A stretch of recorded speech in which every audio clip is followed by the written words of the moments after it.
Chers frères, chères sœurs, bonjour.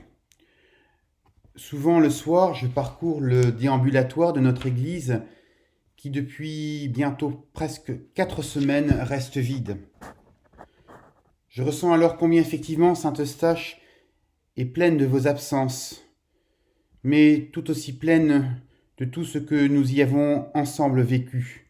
Les liturgies, les temps de prière, les baptêmes, les mariages, les obsèques, les premières communions, mais aussi les auditions d'orgue, les concerts, les 36 heures de la musique, mais encore les nuits blanches, les événements autour de l'art contemporain, les repas également à l'intérieur de l'église à l'occasion de la Marche Saint-Joseph ou de repas des bénévoles de la soupe.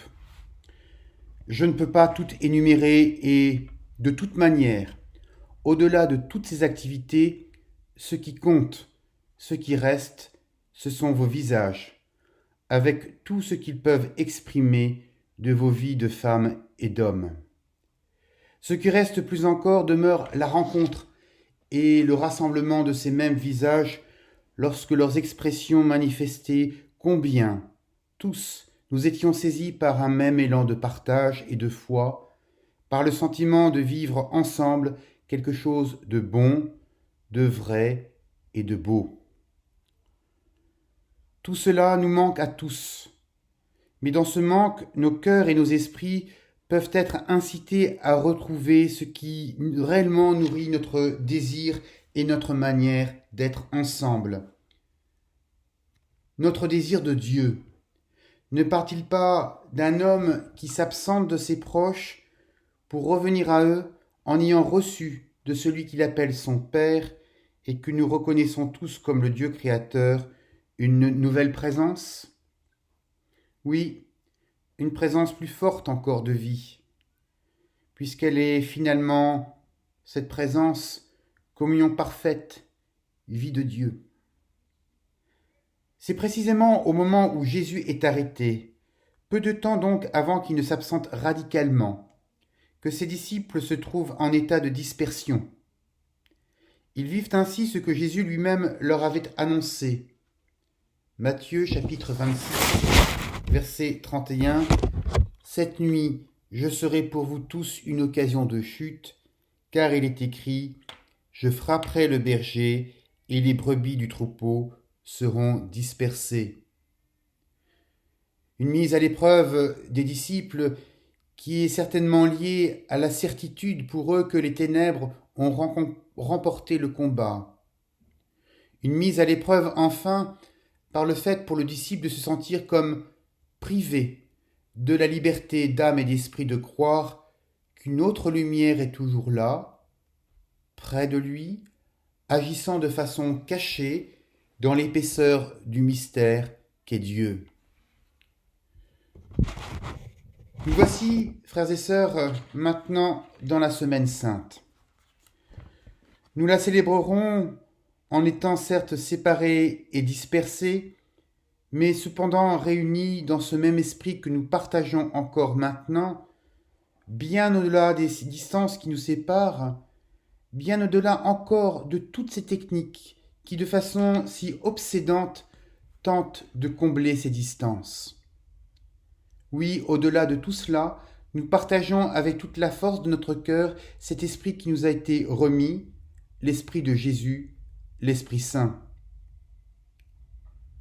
Frères et sœurs, je nous exhorte tous et toutes à ne pas être seulement spectateurs et spectatrices de ce qui se passe sur nos écrans de télévision ou d'ordinateur.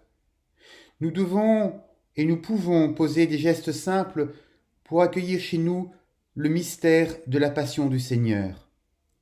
C'est cette simplicité que nous avons choisie pour notre site de Saint-Eustache.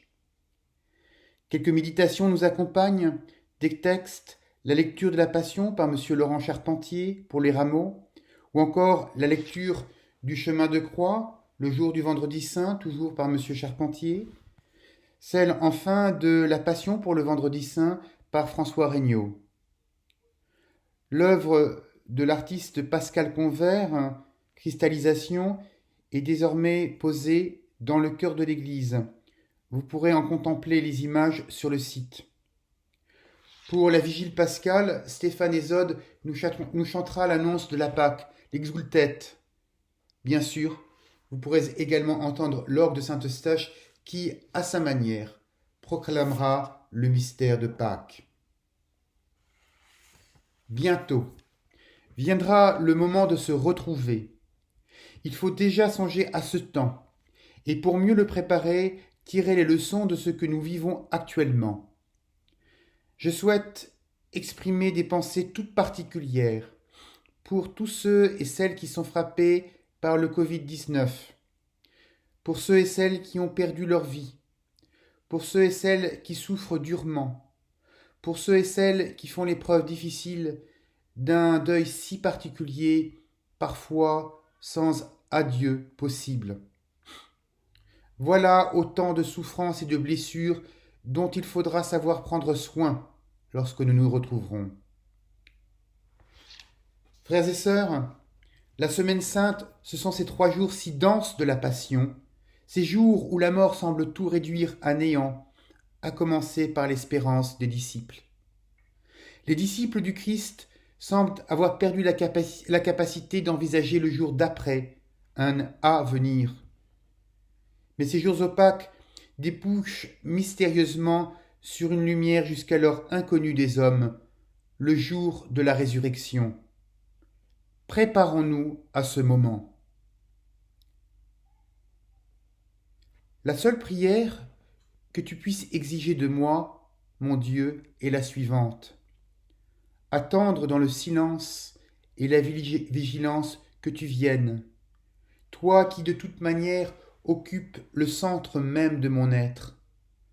Attendre que tu m'ouvres la porte par l'intérieur afin que je puisse pénétrer, moi aussi, jusqu'au fond de moi-même, jusque dans le sanctuaire caché de ma vie, et là, répandre enfin devant toi la coupe du sang de mon cœur. Cette phrase est de Karl Rahner, une phrase tirée de ses méditations intitulées Appel au Dieu du silence.